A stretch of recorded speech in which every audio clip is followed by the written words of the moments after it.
another presentation from Ivan Bofarull. Ivan Bofarull is Chief Innovation Officer at ESADE. He's book author that you may know, one of which is Moonshot Thinking, teach disruptive innovation in executive programs, and is listed one of the Forbes 14 top futurists in Spain for innovation. And he's been collaborating with many companies, one of which is Sant Joan de Déu, that helped define the innovation strategy and move forward with helping on what it is also innovation today. So Ivan, if you want to take the floor. Thank you. Thank you.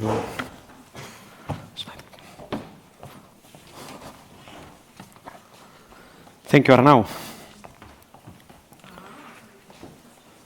Okay, good morning, everyone, and thank you, Jaume, and all the i4Kids team for having me here.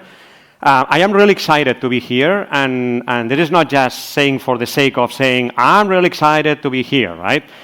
It's because actually I have some skin in the game. I have two kids, a 10-year-old and a 5-year-old. The older one was born in the US, in the Virginia Hospital Center, close to Washington, D.C., and the second one was born in Sant Joan de Déu, in the Barcelona Children's Hospital. And what I can tell you is that the patient experience that my family and I were able to have at the Barcelona Children's Hospital is, to me, to my perspective, is unrivaled. And I believe that this is one of the super strengths, superpowers, that Sant Joan de Déu has these days. Now, I am kind of the weird guy in the room, okay, because I don't come from the healthcare industry, from any hospital. So what you are going to take from this presentation, from this session, okay, is a new habit, a new mental model that you can start applying into your organization from tomorrow or from next Monday. So what I'm going to ask you is that please, you step aside from your operational day-to-day activities for a while, just for a few minutes, 50 minutes, an hour, okay? And then you start trying to think in the new way that we are going to put together during the session, okay? Just to make a sense of who you are here. I would like to know how many of you come from startup companies. How many of you? Okay, quite a few, thank you. How many of you come from hospitals or from the hospital ecosystem? Okay, a few more. How many of you come from different organizations like pharmaceutical companies or similar? Okay, very good. Now, I'm gonna tell you about what is the agenda, okay, for these 50, 60 minutes that we are going to be together. Now, we're gonna learn about what is Moonshot Thinking, okay, which is this new mental model that I would like you to start thinking about, okay? Second, why is Moonshot Thinking relevant for you? No matter what, if you come from a startup company, if you come from an incumbent organization like a hospital or like a pharmaceutical company, there is always a stake for everyone, let's put it this way. And finally, how to apply Moonshot Thinking. And all of these, we are going to work on this from practical learnings from across a variety of industries, okay? Beyond the healthcare industry. Now, something that I would like to start with in order to contextualize Moonshot Thinking. It's this thin line between success and failure.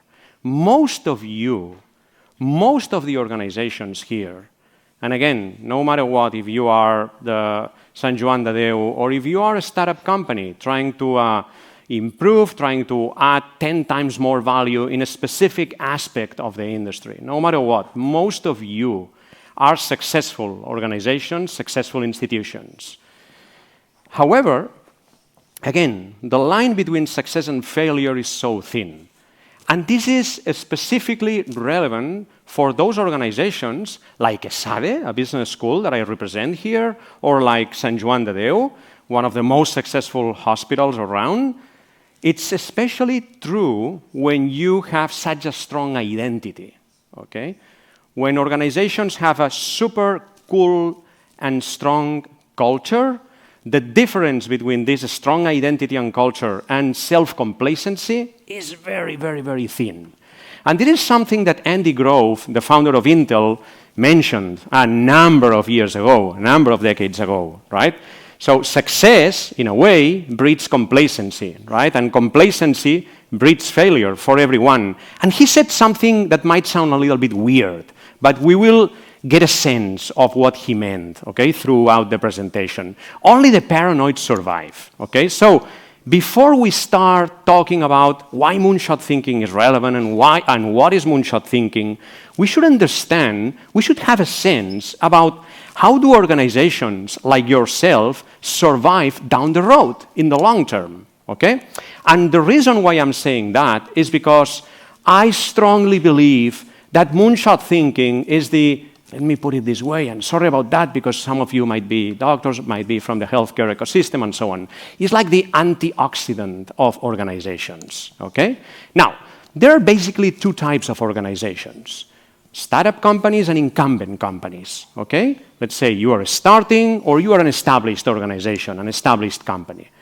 The fate for both of you is more or less the same. If you're a startup company, I'm sorry about those that raise your hand, if you're a startup company, your fate is to die very soon, in just a few months or a few years from now.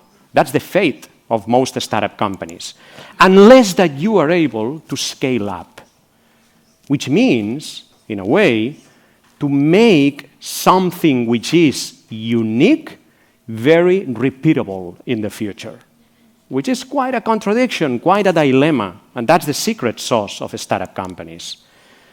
If you are an incumbent company, like the ones that Jaume and I are representing here, the fate is exactly the same. Our fate is to decline as companies, probably to die in probably down the road, but the fate is to decline as an organization, unless that we are able to do the opposite as the startup companies, which is that we have to start up again. We need to reinvent ourselves in a way. So both type of organizations, no matter if you are a startup company or established company, share the same kind of a story.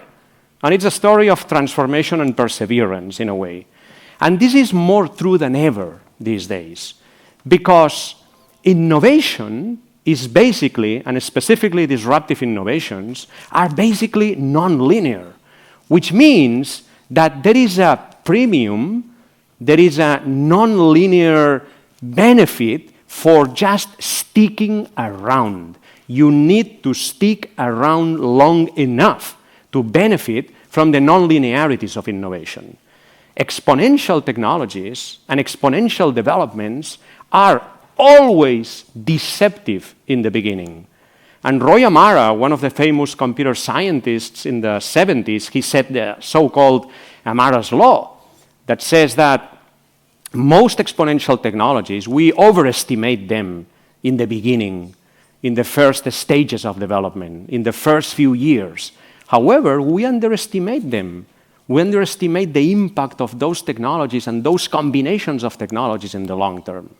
And the reason, the fundamental reason here, is because, in a way, disruptive innovations take a long time to take off, because we need to synthesize them. We need to tinker a lot with them. We need to try a lot. So we need to synthesize. And this takes a lot of time, sometimes decades, okay? Now, what we are trying to do here today is to learn about a new mental model that is conducive to a new habit that we can apply tomorrow, that in a way optimizes our organizations for long-term value, let's say for longevity, okay? Now, what are the evidences of corporate longevity that we have here? There is a lot of literature. For those of you not familiar with business education, management, leadership, and so on, there is a lot of literature about corporate longevity.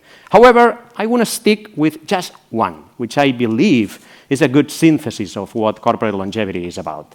It's this research done by Michael Raynor a few years ago, analyzing 20+ thousand companies in the US, public companies, across 40-something years, and he found what he called 100 miracle companies, those with a superior performance when it comes to return on investments in the long term.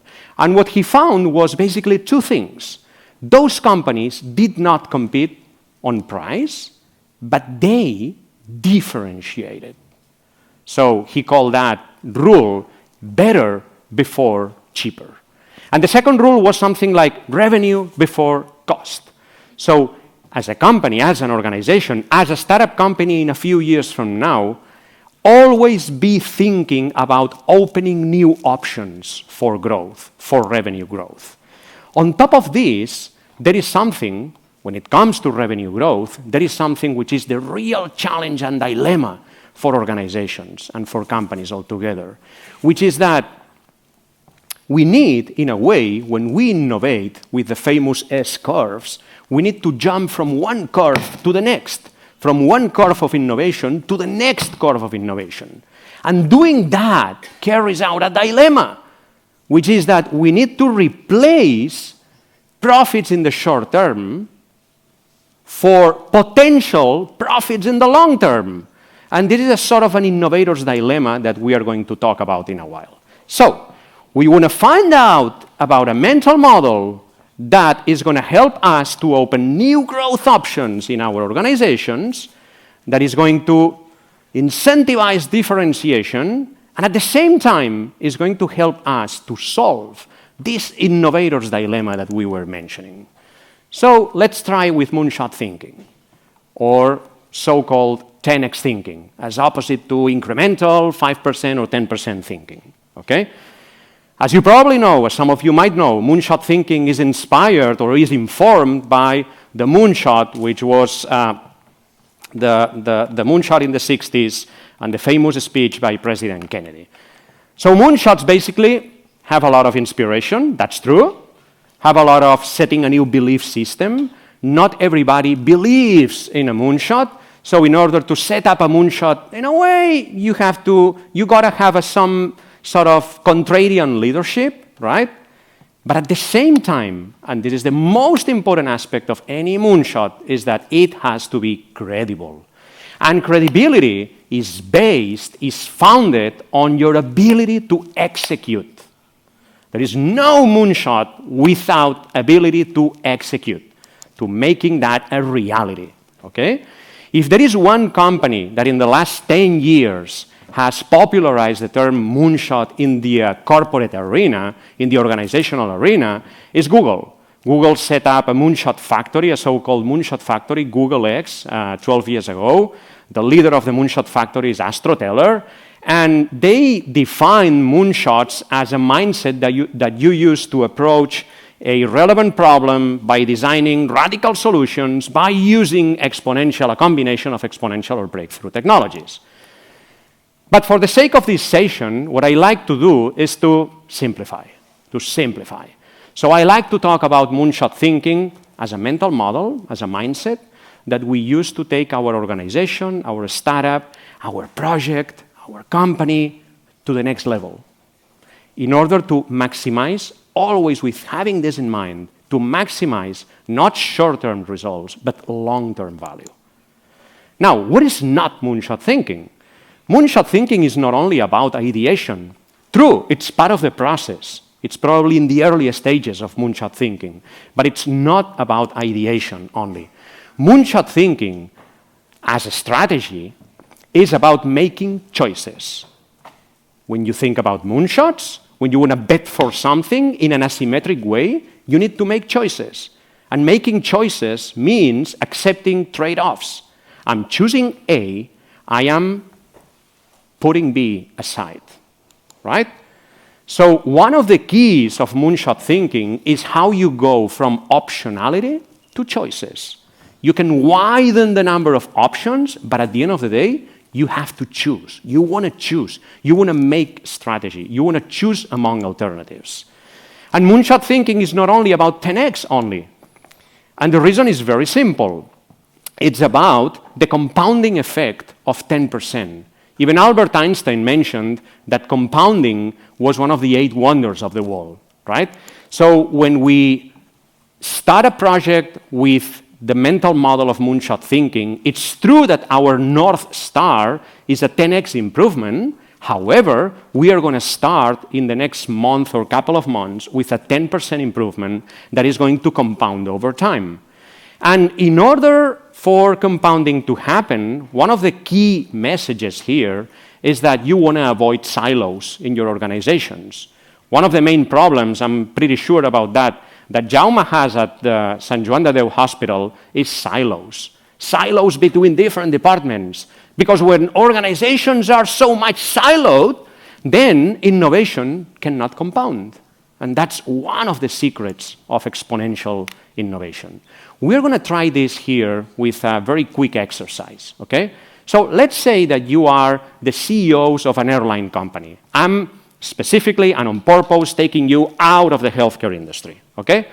You are the CEOs of an airline industry, and you are just thinking, so the board is giving you the task to grow the revenue of your company, airline company, like a flagship carrier, okay, by 10%, or reducing the cost by 10%, or improving the equation of revenue versus cost by 10%. A pretty simple exercise with many hypotheses that you can hold on your mind, okay? Now, this is let's say, a 1 item, 2 item, 3 item maximum action plan that you want to put together in a 1 or 2 year timeline. Very easy, okay? 10%, right? Why don't you talk with your neighbor, okay, with your peer for 30 seconds about what would you be thinking about? Think about one action to improve the airline's revenue or to reduce the cost by 10%. Talk to your neighbor, 30 seconds.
Okay, that's good enough. That's good enough. Who wants to mention just one action that popped in your mind very quickly? Just one, okay? No pressure, okay? It's a relatively easy exercise, okay? Just mention something, just for the sake of brainstorming a little bit together. One action that you would take as a CEO. Okay. What's your name? Pablo. Pablo. What's your item, power item? For example, to land without using so much Fuel. energy, Okay. to reduce the consume. Okay, cool. Thank you, Pablo. What else? Somebody was pointing at you. I'm also Pablo, by the way. Okay, Pablo. So another Pablo, use the airplanes, which is something that the airline already owns for cargo. Okay. In non-flying times. Okay. Non-passenger Yes. flying times. So optimizing the space in airplanes. One more, just one more.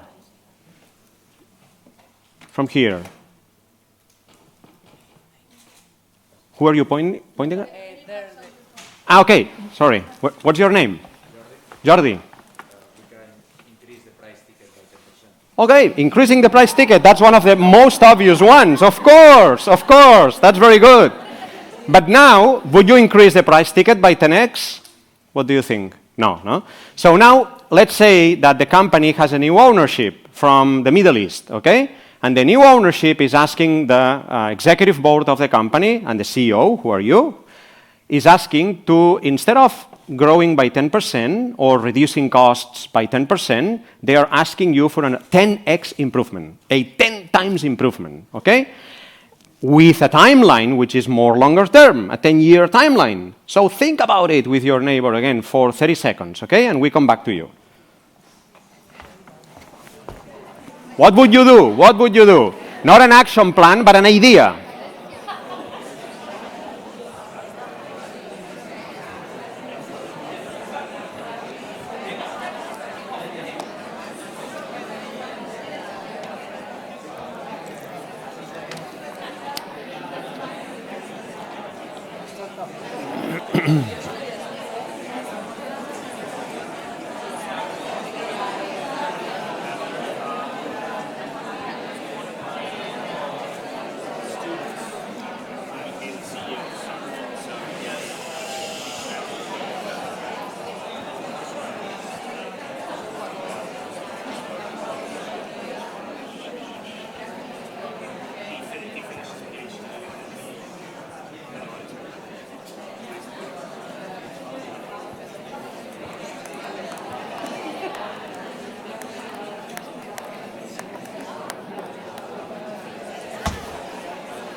Okay, anybody?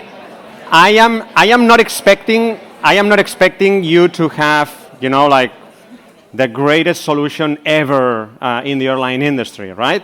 But does anybody want to share aloud what you were thinking about or sharing with your peers? Okay, what's your name? Joan. I think it's complicated to think 10 years time. Yes? And I saw that you didn't specify 2 or 3 items. So No. I think that if you want to do a change in 10 years, you need a plan. It's Yes? pretty specific Yes? topics.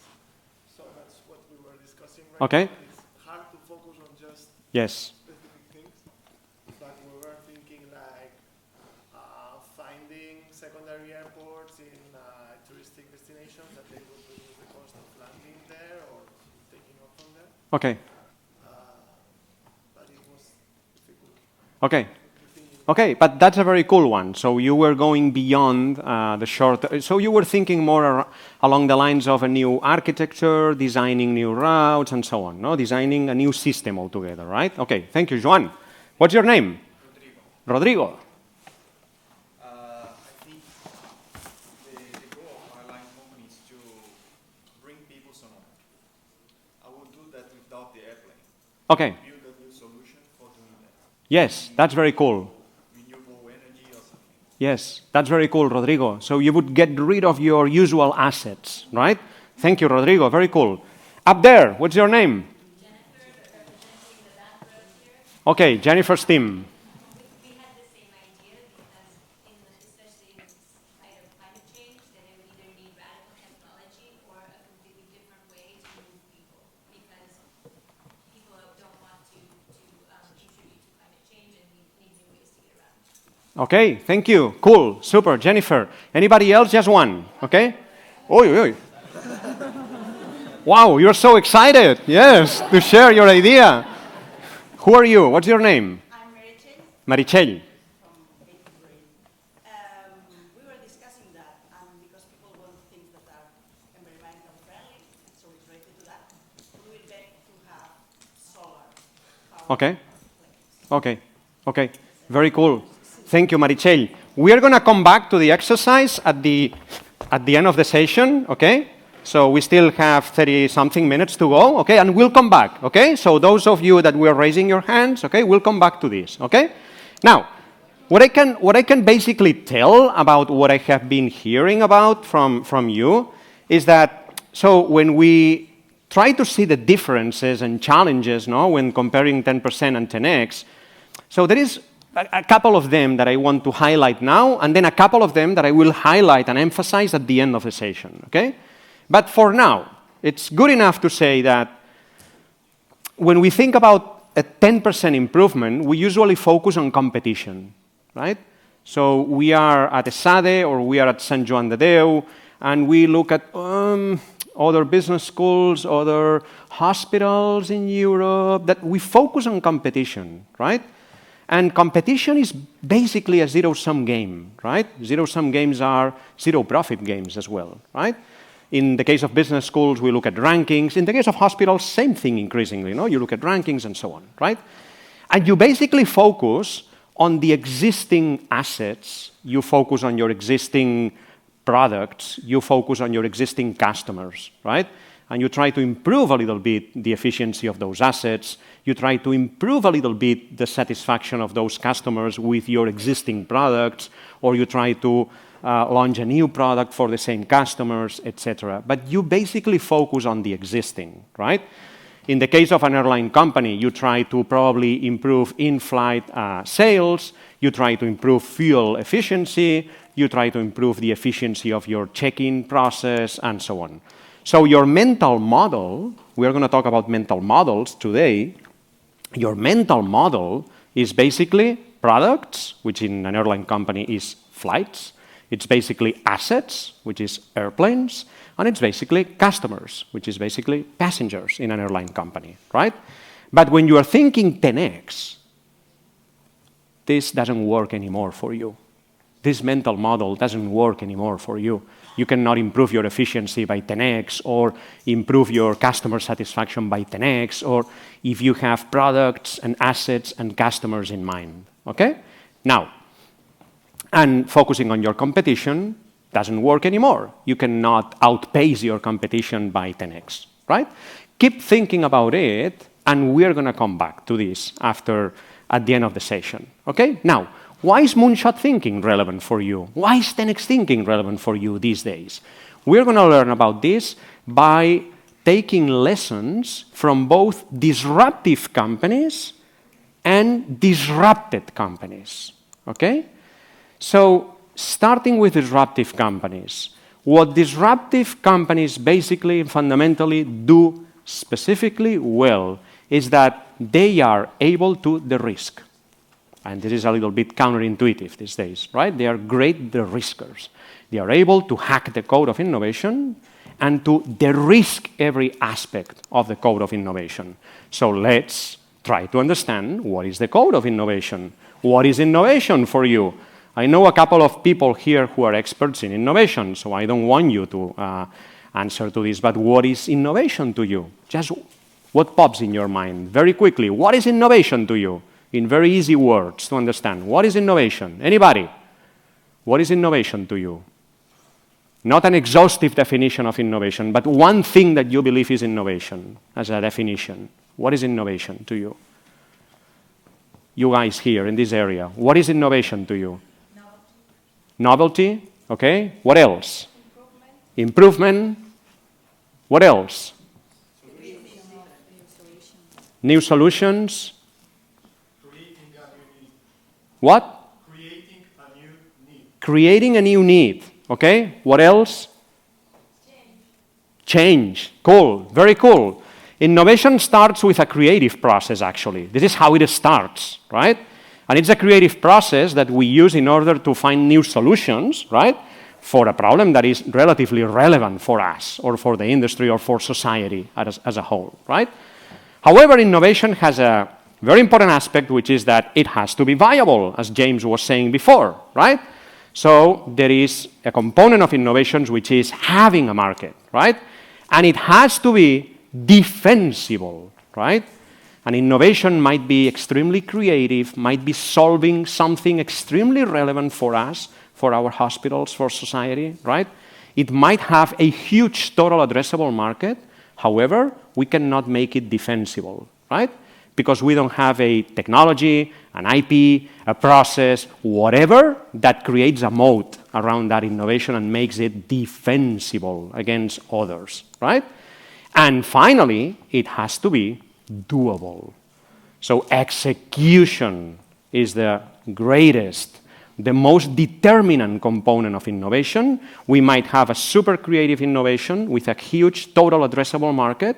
We might have an unbelievable, incredible technology which is super defensible. However, we are unable to put together the team that is going to execute, right? This is why we talk about market risk, we talk about technological risk or technical risk, and we talk about execution risk when we talk about innovations. So what do you believe is a riskier innovation, considering this formula that I'm sharing with you? An autonomous driving company or a company like Uber? What do you believe is a riskier innovation? Think about it. What is a riskier innovation? How many of you believe an autonomous driving company is a riskier innovation? How many of you? And how many of you believe Uber is a riskier innovation? Okay, now, so if your company, the company that you're investing is an autonomous driving company, okay, let's say Waymo, right, and a spin-off from Google, the technology risk is very high. And I know some of you might be thinking and might be saying, come on, Ivan, the autonomous driving technology is already solved. However, this is something that applies to your hospitals or startup companies or healthcare companies altogether. When putting together exponential technologies in order to solve a problem, to optimize for a problem, it's very easy, relatively easy for us to solve the first 95% of the problem. However, the remaining 5% of the problem is very tough to solve. So innovation, disruption is always non-linear and asymmetric, okay? Let's say when we put together AIs in order to solve for autonomous driving, there is a remaining 1% that we haven't solved yet, okay? So for an autonomous driving company, tech risk is high. However, what about market risk? Market risk is zero. It's zero. If it works, the degree of adoption is close to 100%. In the same way that the degree of adoption 100 years ago of an elevator, right, was close to 100% if it worked, if it was reliable enough, right? And what happens with Uber? Well, technology risk is very low because at the end of the day, it's a very easy matching algorithm about supply and demand. However, it turns out that the market risk is very high when it comes to Uber. Why? Because you need to be growing constantly to appropriate the market. The barriers are so low that because the technology risk is so low, then it's not so much defensible, okay? Now, we are going to see how the concept of risk, no matter what, if market risk or tech risk, has been substantially modified, altered these days. And this is why moonshot thinking is relevant. When it comes to technology, we are living in a new age. You know that. Basically, startup companies here. It's the age of code. It's the age, as Naval Ravikant says, an investor and philosopher in Silicon Valley says, this is the age of infinite leverage. Code has unique properties. We used to leverage on the human force, right, in the 19th century. We used to leverage on capital in the 20th century. These days, we leverage on code. And code has very unique properties. The most important one of the properties that has a huge impact on how you operate in your organizations these days is that it has a compounding effect. It's stackable. You can leverage on what others have already done before you, on what others have already written, on the code, on the lines of code that others have already written before you, right?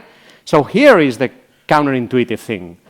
It's because of this, it's because you don't need to start from scratch, that you can leverage on what others have done, that it's much easier to start a business from scratch these days.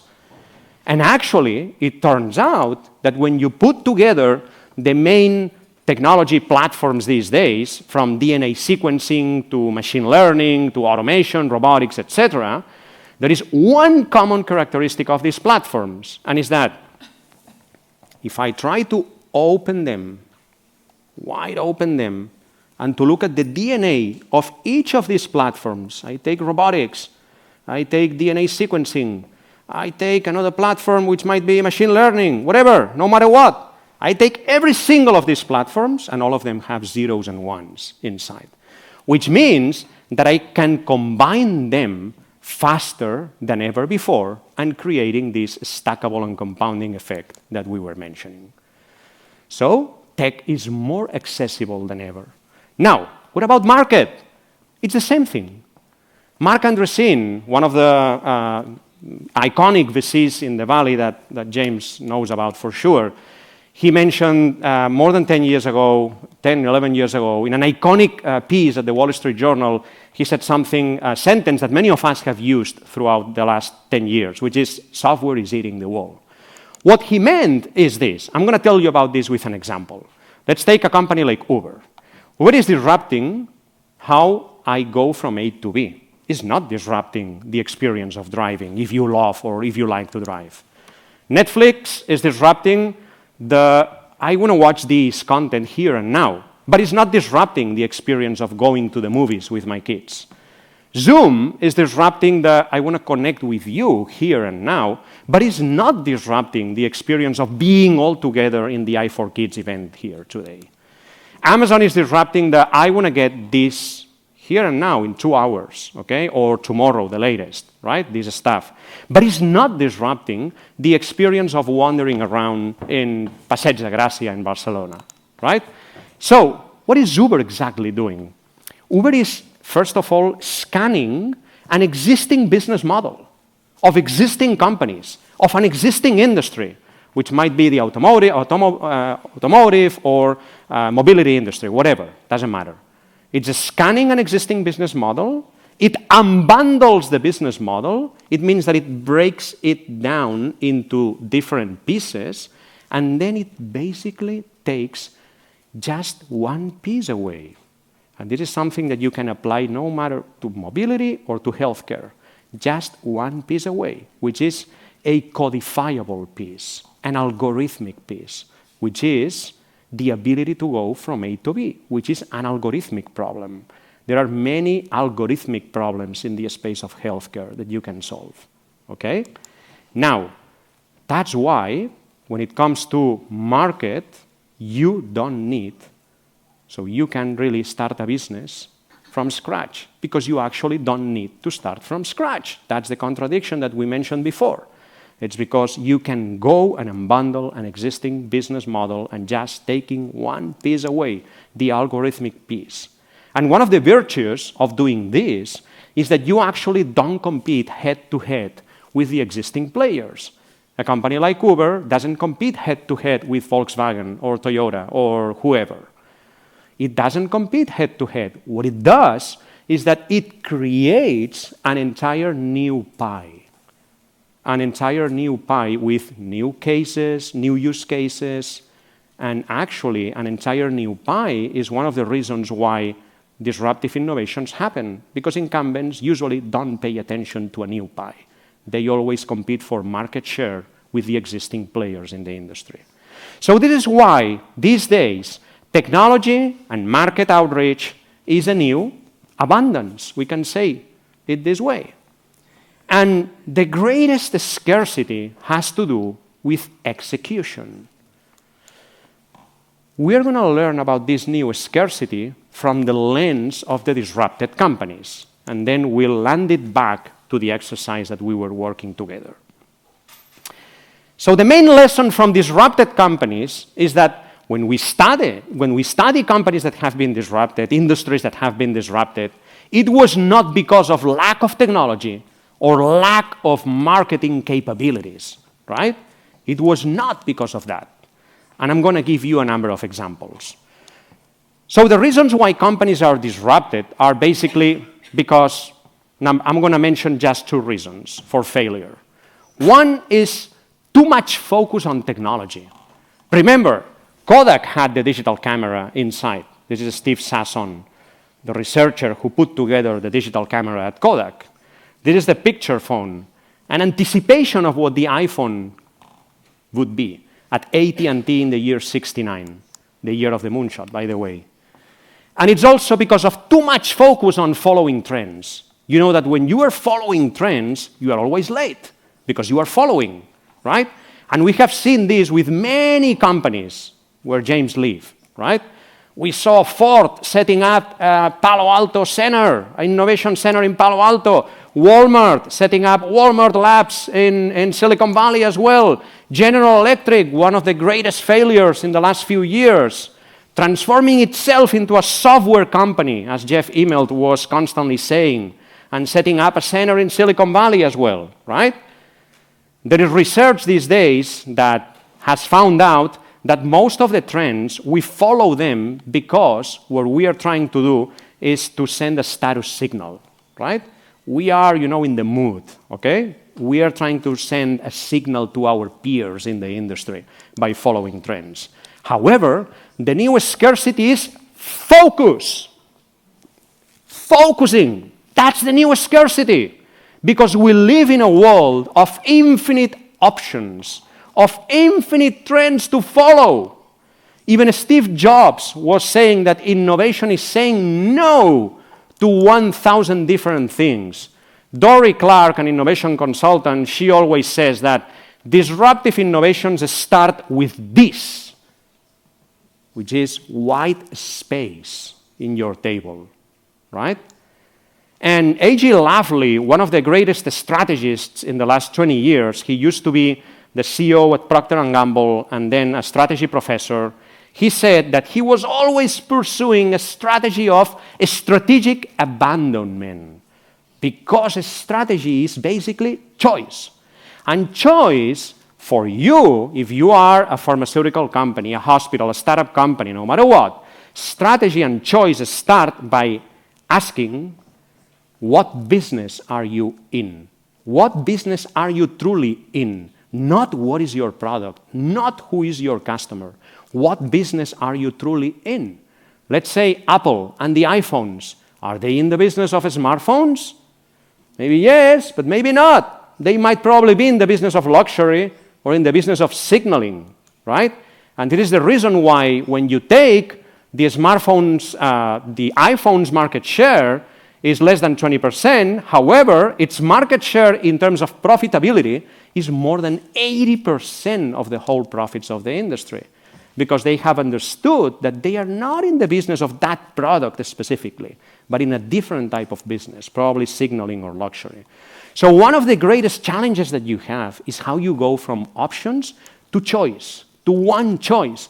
And remember that that one choice might not be linear, might not be the obvious one. Jeff Bezos, in one of his iconic shareholder letters, once said that non-linear bets, which are the bets where you found the biggest upsides, the biggest outcomes, you cannot rely on the evidence of data for most of these bets. So this is going to take us to the second reason why companies fail. And this is, to me, the most important reason. And it's this idea that sticks in the way that we proceed, that we usually proceed in incumbent companies, that decision-making has to be forged by a buy-in process, by a consensus-making process, by doing the right thing, by doing the thing that every single, let me say, MBA, okay, from ESADE or from Stanford, would say that you should do in your company. Stephen Elop, the former CEO of Nokia, once said, a few years after the fail of the previous Nokia, okay, he said, we didn't do anything wrong, but somehow we lost. Somehow we lost the game, and they lost the game by far. Clay Christensen, who's the father of disruptive innovations, he used to say, it's because you do the right thing in your company, in your organization, in your startup, it's in your project, it's because you do the right thing, it's because you focus on incrementally improving the most profitable assets, the most profitable products, the most profitable clients, customers. It's because you meet the performance expectations in the short term, improving by 3% our net promoter score, improving by 5% the efficiency of this asset. It's because you do that in the short term that you will slowly start generating a blind spot around you. And this happens because initially, any disruptive technology or disruptive initiative or disruptive startup or company around an incumbent organization like Sant Joan de Déu is underperforming in the beginning the established one. And it means that it's also operating in smaller markets. And it's operating with lower margins, which means that it's not attractive at all for us, the incumbent companies or the incumbent organizations. Even when we look at ourselves in the mirror, we say, wow, I look amazing, look at me. Why? Because of these new disruptive players in the industry are underperforming us initially. Now my margins are higher because I can focus on my profitable customers and assets. So why does it happen? It happens because of an effect that is well documented in the space of research, which is path dependency. Path dependency in a number of ways, sticking to all frameworks in a number of ways. Architectures, expertise, our own success in the past. In the 1900s, this is one of the examples of how we stick to old architectures. In the 1900s, when we were implementing electricity in the old factories, what we were doing is that we were putting a dynamo, an electric dynamo, huge electric dynamo, in the center of the factories. Why? Because we were extremely conditioned by how the steam engine used to work. We had to take decades to understand that one of the greatest things about electricity at the time was decentralization. And this is basically what is going on today with AI. We are using AI by using the frameworks of the pre-AI world. But it's going to take time until we understand how to make our organizations more productive with AI.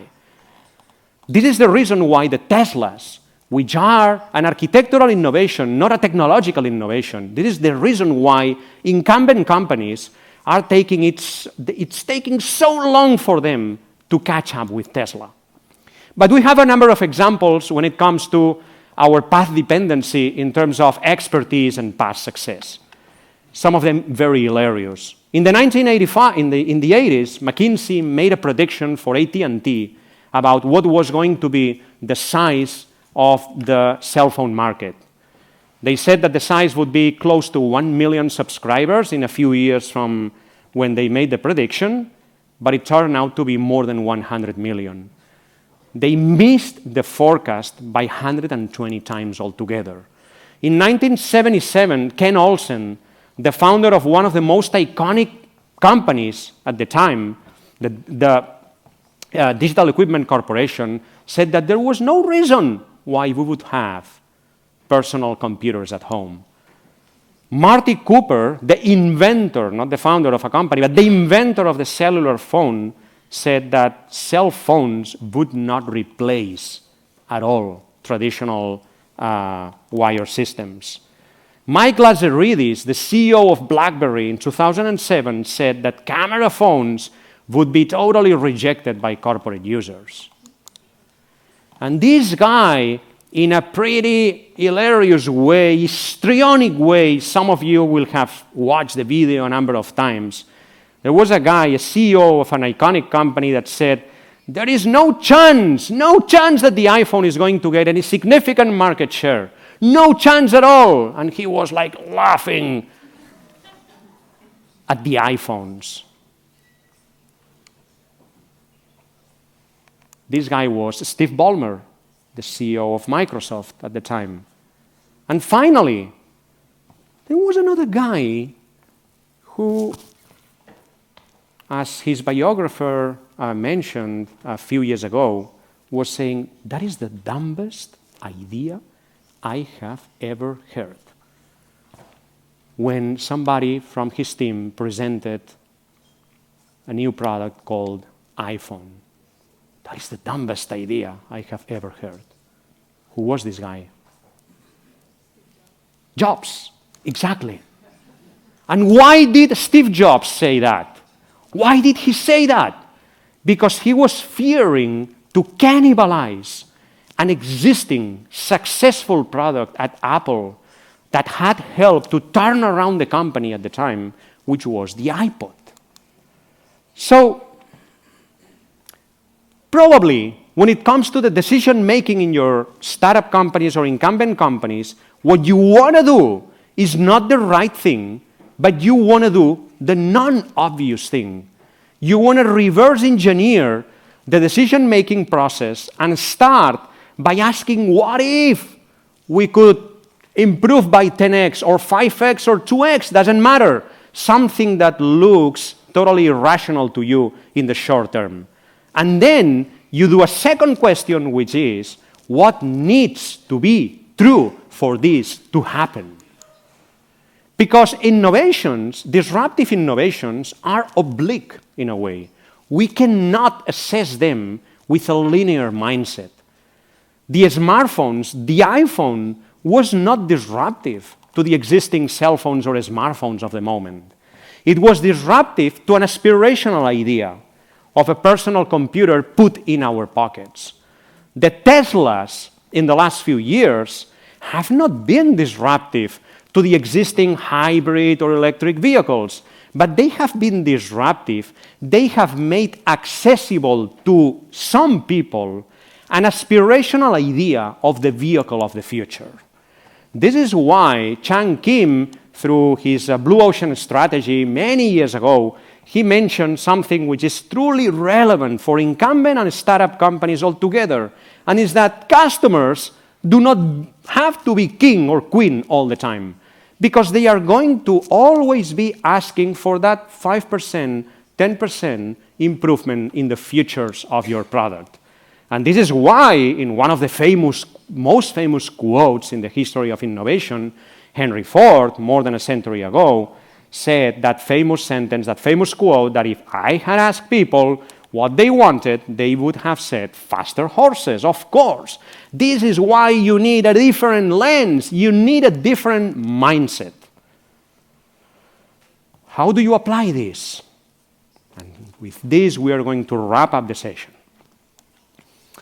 So what we have learned, not from the disruptive companies, not from the disrupted companies, but from the transformer companies, those that are able to transform startup companies into incumbent companies or incumbent companies into startup companies to reinvent themselves.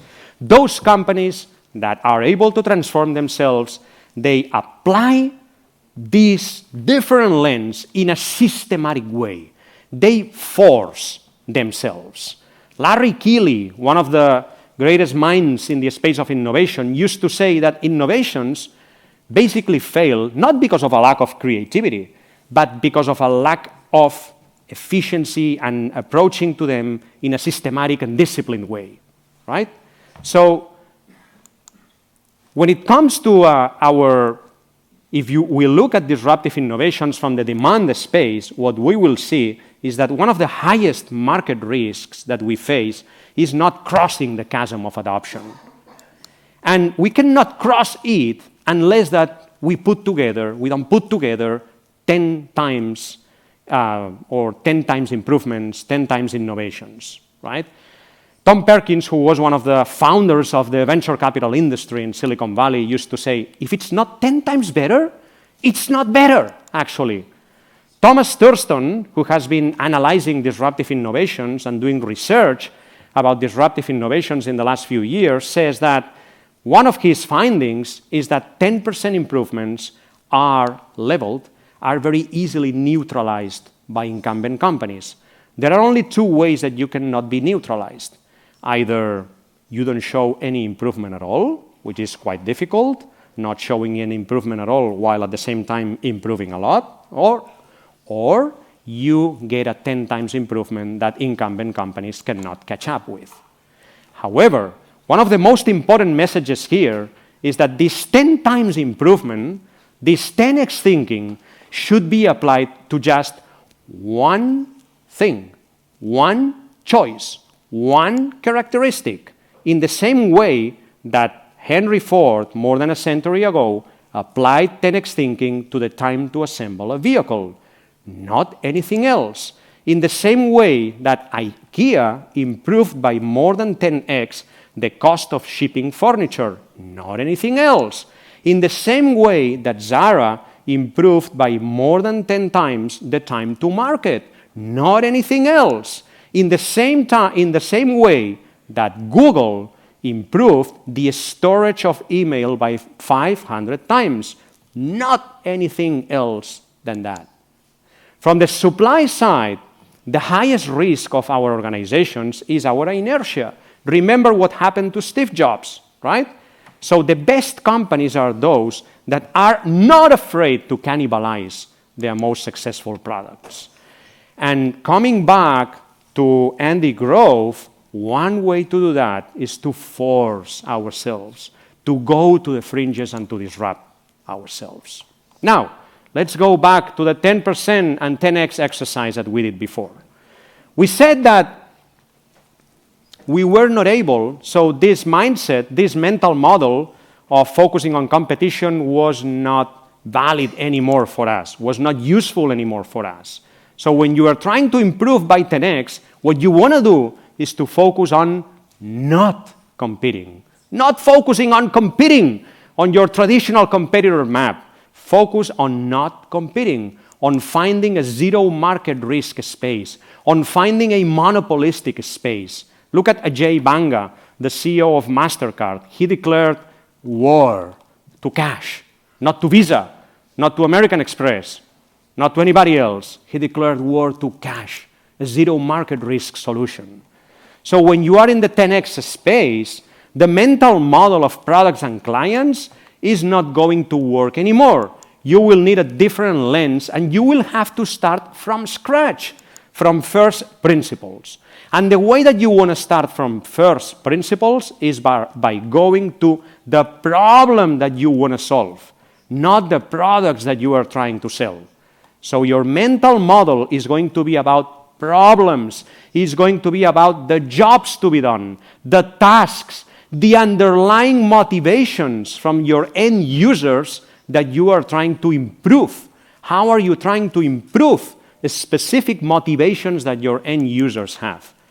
And those motivations might not have to do with your product, okay? So products don't get disrupted.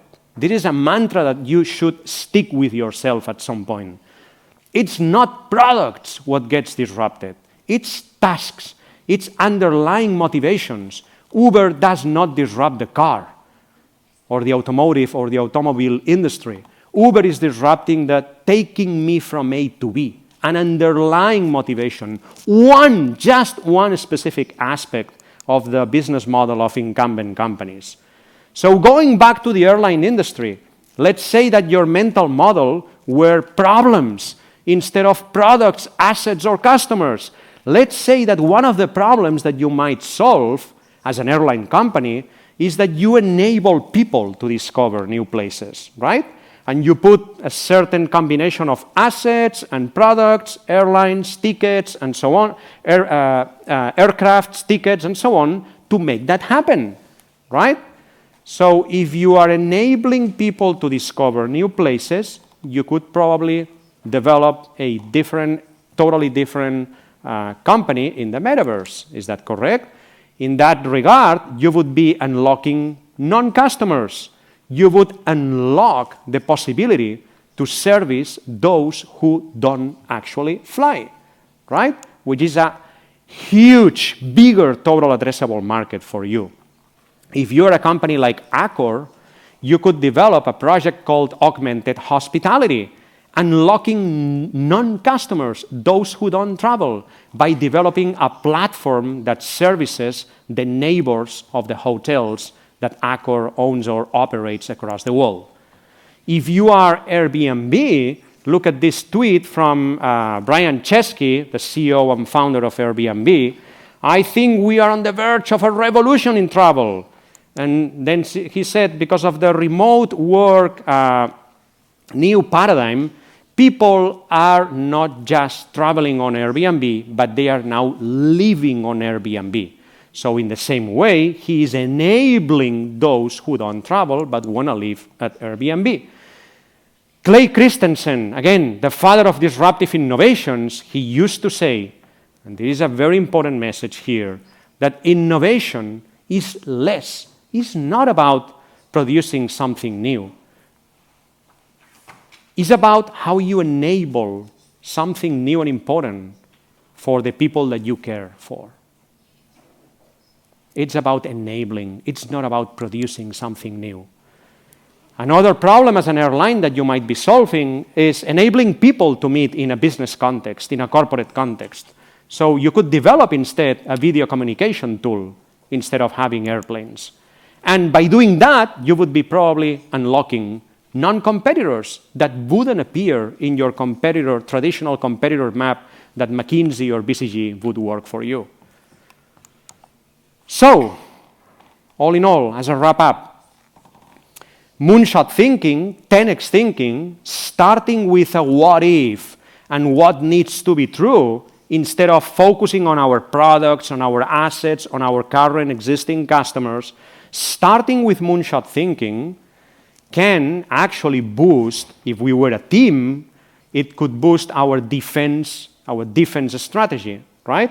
Because it's going to de-risk ourselves, de-risk our company.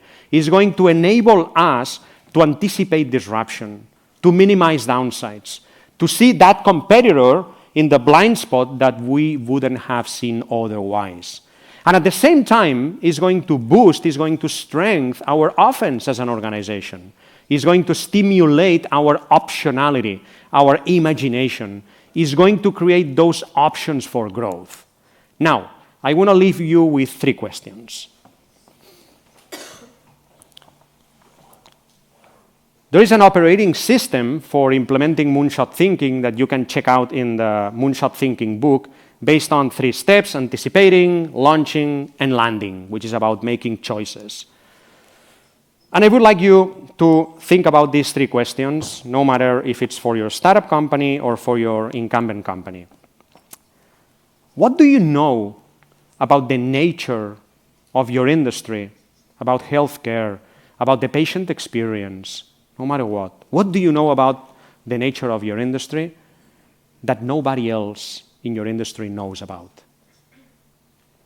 Because this is actually what is going to respond to that question of what is the business that you are in. And this is what is going to enable you to anticipate to potential disruptions and to anticipate to potential upsides and opportunities down the road. The second question is, what do you believe about your industry that most people would disagree with you on? And the reason why I'm asking this is because any disruptive innovation is based on an asymmetry. You are believing in something in a magnitude that most people are not believing in. And this is why your bet might have an upside in comparison to others. And finally, because you need to focus and because you need to make choices and you have to decide among alternatives, the third question is about what do you know? What do you know how to do that others don't know or cannot do in the same way as you? Because, as we mentioned before, you have to put together disruptive innovations which are truly defensible down the road. My hope is that this 1-hour session has been inspirational for your startup companies, for your established companies and organizations with strong missions and identities like Barcelona Children's Hospital. I am a pretty reachable and accessible guy, so if somebody wants to keep the conversation at some point, always through Jaume or the i4Kids team, you can reach me at some point to keep this conversation. Good luck down the road, and I hope that you keep improving the world the way that you are doing right now. Thank you so much.